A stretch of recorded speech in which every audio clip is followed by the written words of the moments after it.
Chair. Mr Chair, it's an honour to take a call in this estimates debates around social development. Mr Chair, the best description I've been given about the election period is that it's an opportunity to bring out a scorecard. In other words, you go out to the communities in our cities and in our urban and our rural parts of our community and up and down the country, and really it's a chance to actually show to the nation what is it that we've been doing. And we know that New Zealanders actually are looking for a government that they can trust, keeps their promises and works together with New Zealanders to make a difference in their communities. So, Mr Speaker, Mr Chair, for all the talk and all the rhetoric that there is around the factors of people inflating the stories around the hardship and the difficulty that we know that is there in our communities, when it comes down to it, for all the talk, we need to actually get down to the action.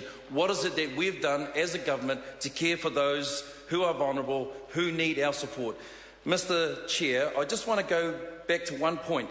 We've often been talked about and been sort of told that we are benefit bashing, that we don't care for those in need. We provide social obligations for those who are receiving a benefit so they can return to work. I just want to go back to the Social Security Act of 1964, initiated in 1938, reformed in 1964, and under the clause of the principle of the Act 1B, this is what it states: work in paid employment offers the best opportunity for people to achieve social and economic well-being. Clause B, it says this: the priority for people of working age should be to find and retain work. And C, Mr Clark, people should be assessed and to prepare for work for the future and the development and related skills. Mr Chair, this is really clear about the fact is we know that work for people who can work should work.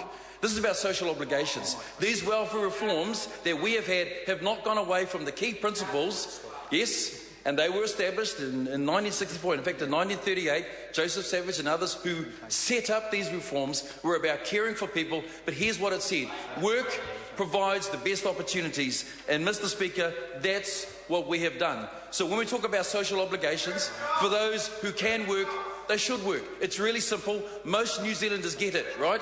And so those are opportunities there. So Mr Clark keeps going on about the jobs. In fact, he keeps banding on around that. But the problem is he actually doesn't want to hear the statistics and the facts. So I'm going to give Mr Clark a few statistics so he can go away, a little sort of takeaway points for you, Mr Clark. And here it is. An extra 84,000 jobs were created in the year to March, and the Treasury forecasts 172,000 jobs to be created over 4.5 years.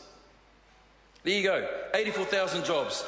Cost of living increases are low. Inflation was just 1.5%. Mr Clark will get this, right?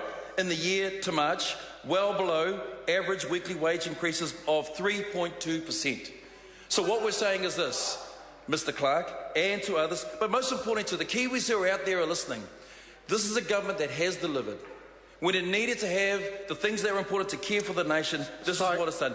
Average wage increases by 3%. Sorry to interrupt you, Honourable Member. The time has come for me to report progress.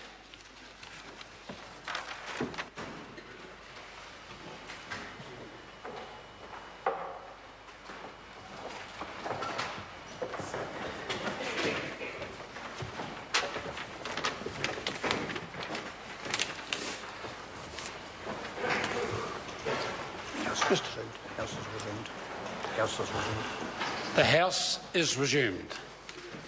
Mr Chairman. Mr Speaker, the committee has considered the Appropriation 2014 Estimates Bill and reports progress. Mr Speaker, I move that the report be adopted. The question is that the report be adopted. Those that opinion will say aye. Aye. To the contrary, no. The ayes have it. The bill is set down for further consideration in committee next sitting day. The House stands adjourned until 2 p.m. tomorrow.